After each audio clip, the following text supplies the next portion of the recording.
Welcome back to another video. So today, just a quick one for you really. I've got some leaked images of set number 10360, which is the LEGO 747 and Space Shuttle.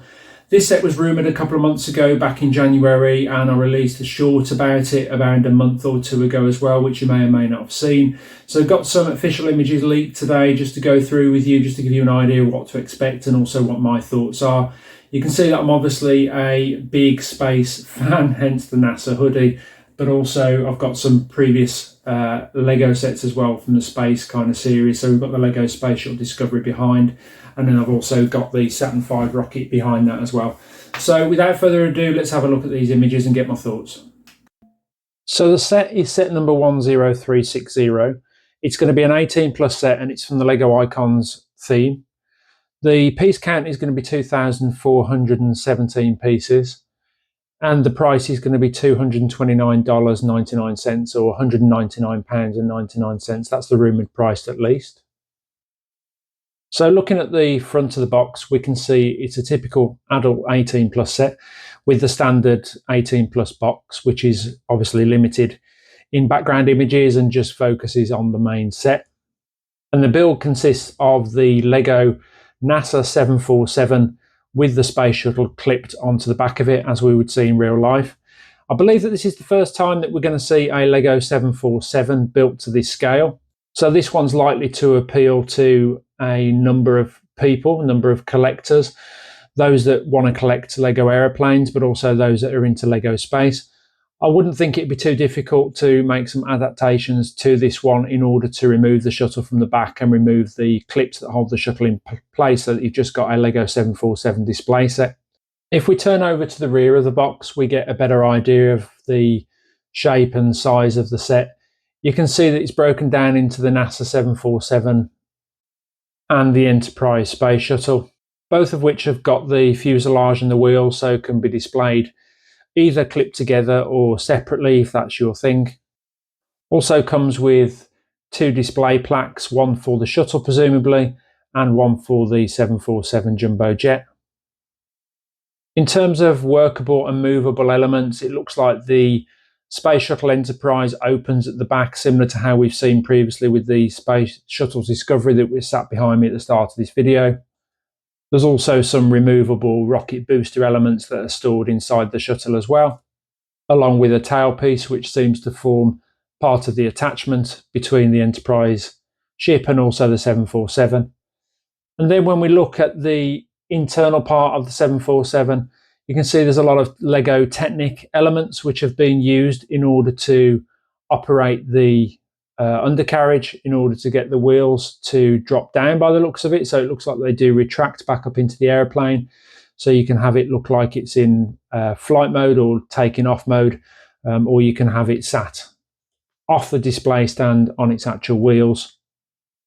I'm not entirely sure how the wheels actually retract, whether they just push back up into the fuselage or whether or not there's some kind of swivel element or activation that makes them go back into place.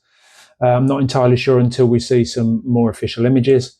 In terms of size and scale, this is going to be quite big at around 63 centimeters long, I think it is, or 25 inches in terms of the length, and then the height is going to be around 29 centimeters, so quite a big model. Nowhere near the scale of the LEGO Concorde that we saw released last year, however, which was around 105 centimeters long.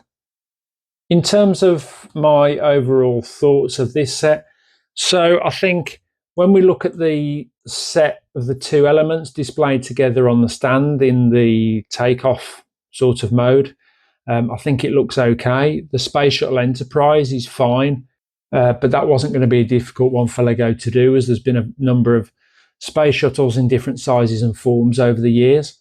The 747, however, I'm not entirely sure about, if I'm honest. So I fall normally into the two categories that would be the two collectors of this LEGO set. So I am an aeroplane fan, and I'm also a fan of LEGO space sets.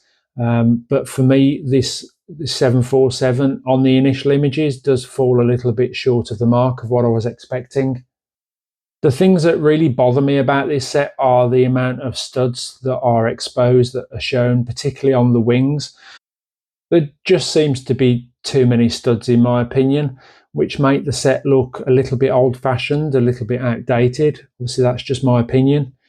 Then when we move towards the front of the 747, the nose and the around where the cockpit is just doesn't look bulbous or round enough to me. It's too pointed, it's too tapered in, it's too square and blocky. And also I don't understand why there's some studs on show in that area. I get it's the pieces, but it would have been nice to see some smooth plates put on top of that to hide some of those studded elements. To me, there is just something about the cockpit part of this that just doesn't look right. It's just not round enough. But again, I can't see from the front to determine what the exact shape looks like. I'm only going based on basically a two-dimensional image at this point. The remainder of the plane looks okay. So the remainder of the fuselage and the tailpiece looks okay. But I'm just not entirely sure about the front. Be interested to know what you guys think. So just let me know in the comments below. In terms of pieces then, I don't know if these are printed pieces or sticker elements that we're seeing. I'm guessing that the NASA tailpiece is a sticker element looking at that. And then we may have the US flag may also be a sticker element as well. Not sure if there are any printed pieces here. I think the elements upon the Enterprise are also may also be sticker elements as well. Then if we look at the underpart, the underbelly of the plane, if you like, if we compare this to what the real 747 looks like, the grey area here just doesn't look deep enough to me. It doesn't look round or curved enough. And I think they could have achieved a better look with this. It just looks a little bit unfinished. Maybe I'm being a bit harsh. Maybe I was expecting a little bit too much. I think I just expected the fuselage to be more round and tubular in appearance, and I'm not sure they've achieved that on the underbelly of the plane or towards the tip, the nose, and also the cockpit area. But as I say, let me know what you think in the comments below. I think I was really excited for this set, and perhaps overall in the display pose it looks okay. But I think when we separate it down into its main elements and display it that way, I think some of it looks a little bit outdated, perhaps more what we would expect from a 90s or early 2000 Lego set. But as I say, perhaps I was expecting a little bit too much. I'd be really interested to know what you guys think of this, so start some discussion down in the comments below. So that's it, guys. That's all I have for you right now. There's going to be more images, I'm sure, released on the Lego website over the coming days. So I'll be interested to look at those again in a bit more detail and make an updated video. At the moment, I said I'm a little bit disappointed by the set overall, but I'm happy to change my mind if I see some more detailed images. Let me know what you guys think. Thanks for watching again. Don't forget to like the video if you enjoyed the content and also subscribe to the channel for plenty more content to come, and I'll see you again soon.